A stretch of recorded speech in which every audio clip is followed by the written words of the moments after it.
Lisa was just about to leave when she suddenly ran into two blood-covered terrorists coming out of the room across the hall. She immediately realized that the tourists next door had met a terrible fate. At the same time, gunshots and screams came from the room next door.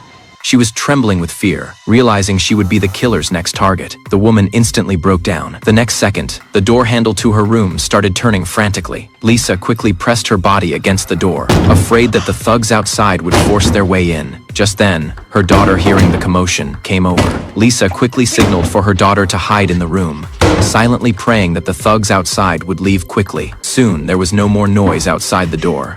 Realizing the thugs had moved away, Lisa quickly moved a sofa to block the door, thinking this would help them escape danger. After a while, her husband's voice came from outside, urging Lisa to open the door. Her husband rushed into the room and told Lisa that the thugs outside were indiscriminately slaughtering outsiders. The hotel was no longer safe. They decided to go to the building's rooftop for help. As they were escaping, their daughter accidentally dropped her toy on the ground. The daughter wanted Daddy to help pick it up, but unfortunately they were spotted by one of the thugs. Jack ran frantically with his family. They successfully shook off the terrorists and reached the fire escape leading to the rooftop. Then they used all their strength to run to the rooftop. But the survivors on the rooftop were afraid they were terrorists and refused to let them onto the roof. After Jack explained that he was also an outsider, the survivors finally opened the door.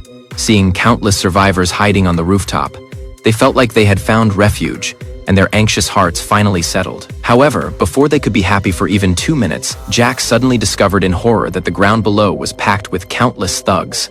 They were shouting that they wanted to eliminate all outsiders.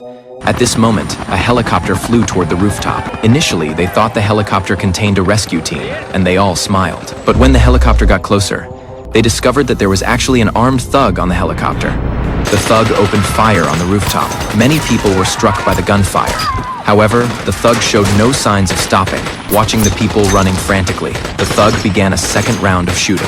Jack quickly took his wife and daughter to hide in a blind spot, but the thug on the helicopter wasn't planning to let them go, constantly chasing them and firing bullets at them.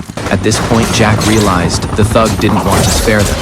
The helicopter's rotor suddenly hit some power lines nearby, and then crashed down out of control. Could Jack's family escape this disaster?